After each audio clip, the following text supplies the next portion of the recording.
পিছনে একটা ভিডিও দিছিলাম, আমার আঙ্গুরের ভিডিও।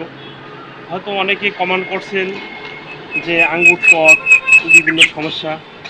আজকে আবার নতুন একটা ভিডিও নিয়ে আপনাদের কাছে আসলাম। আমাদের বাংলাদেশে এত সুন্দর আঙ্গুর হয়, এটা আমিও আসলে কোনো সময় ভাবি নাই। তাই এখন দেখতেছি না খুব সুন্দর, তো সেই আঙ্গুরটা আমি আবার আজকে আপনাদের দেখাইতে আনলাম। আমি একটা আঙ্গুর আপনাদের খাইয়া দেখাই যে কি অবস্থা। তো এই আমি আঙ্গুর নিলাম, খাই। বিসমিল্লাহ, মাশাআল্লাহ, খুবই মিষ্টি, খুবই মিষ্টি, খুবই চমৎকার। এত সুন্দর আঙ্গুর বাংলাদেশে, এটা আসলে বলার মতো না। খুব মিষ্টি হয়েছে আঙ্গুর। তো আপনারা যারা মনস্তাব করছেন বা ভিডিওতে করছেন, তারা আসেন, প্রয়োজন পরে খাইয়া দেখেন। এত সুন্দর মিষ্টি আঙ্গুর আমাদের দেশে হয়, সবাই এইভাবে চাষ করেন ছাদে মাটিতে। এত সুন্দর আঙ্গুর, হ্যাঁ, আপনারা সবাই আসেন, চাষ করেন, দেখেন। খুব সুন্দর, খুব মিষ্টি।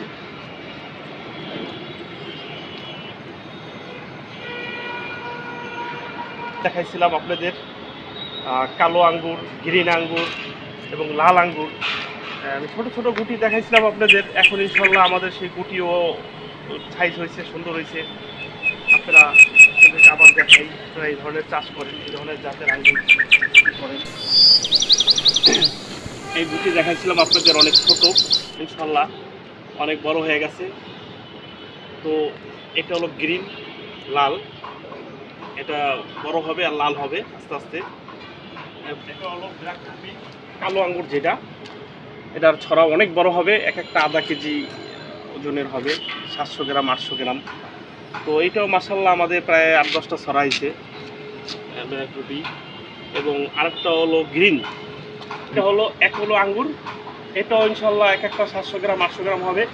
এগুটি বড় হয়ে যেতে আছে। এটাও আমাদের 8-10 ছড়া আঙ্গুর আছে, দেখেন। আপনারা সবাই যদি করতে চান করতে পারেন, ছাদে মাটিতে টফে। হ্যাঁ, এই ধরনের আঙ্গুর আপনারা করতে পারেন, অনেক মিষ্টি ইনশাল্লাহ। আপনারা সবাই করেন, তাহলে আপনাদের আমি দেখাই আপনাদের। হ্যাঁ, খুব সুন্দর আঙ্গুর, মাশাআল্লাহ দিলে আলহামদুলিল্লাহ। ও খুব মিষ্টি, খুব মিষ্টি, চমৎকার, মাশাআল্লাহ, খুবই ভালো লাগতেছে। আপনারা অনেক অনেক কমেন্ট করছেন, ইনশাল্লাহ খুবই মিষ্টি, খুবই মজা, আলহামদুলিল্লাহ। আপনারা ইচ্ছা করলে খেয়ে দেখতে পারেন এবং আপনারা এই ধরনের চাষ করেন, স্বাবলম্বী হন, আমরা এটাই চাই। আসসালামু আলাইকুম। সবার ঘরে যদি ইনশাল্লাহ এই ধরনের আঙ্গুরের চাষ করেন, তাহলে আমাদের বাইরের থেকে আর আঙ্গুর কিনে খাইতে হবে না। সবাই এই ধরনের চাষ করে খাইতে পারবেন এবং কেউ টাকা দিয়ে আঙ্গুর কিনে খাইতে হবে না। এইভাবে বাংলাদেশে আগায় নিতে হবে ইনশাল্লাহ। সবাইকে ধন্যবাদ। আসসালামু আলাইকুম। সবাই ভালো থাকেন, সুস্থ থাকেন এবং